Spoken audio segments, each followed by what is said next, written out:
আসসালামু আলাইকুম ওরহমতুল্লাহি ওবারাকাতু।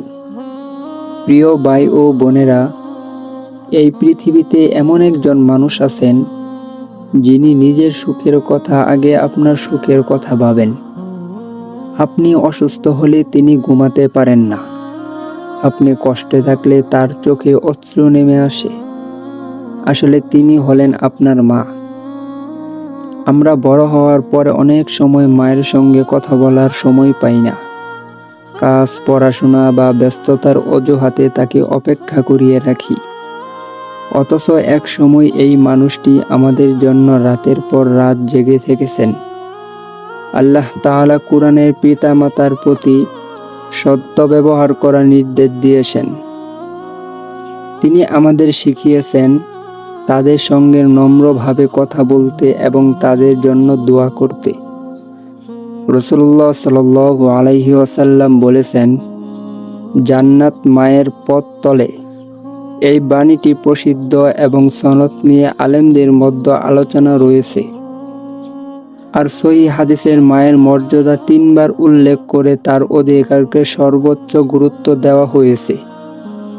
ভাবুন তো, শেষ কবে আপনি আপনার মায়ের কাছে গিয়ে বলেছিলেন, মা আমার জন্য দোয়া করবেন?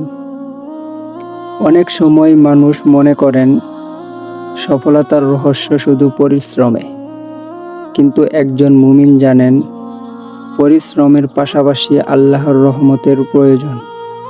আর সেই রহমতের লাভের একটি বড় কারণ হলো পিতামাতার সন্তুষ্টি। তাই আজ থেকেই সিদ্ধান্ত নিন, মায়ের সঙ্গে কখনো রুদ ভাষায় কথা বলবেন না, তার কষ্টের কারণ হবেন না। প্রতিদিন অন্তত একবার তার খোঁজ নেবেন আর তার কাছে বলবেন, মা আমার জন্য দোয়া করবেন।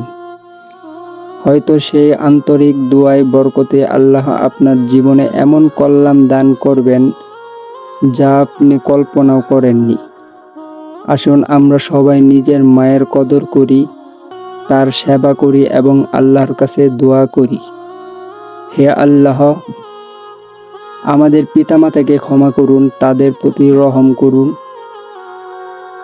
যেমন তারা শৈশবে আমাদের লালন পালন করেছেন। সো আজকের ভিডিওটা এই পর্যন্তই। যদি ভিডিওটা ভালো লাগে অবশ্যই সাবস্ক্রাইব করে রাখবেন। সকলেই ভালো থাকবেন, সুস্থ থাকবেন। আসসালামু আলাইকুম ওরহমতুল্লাহি ওবারাকাতু।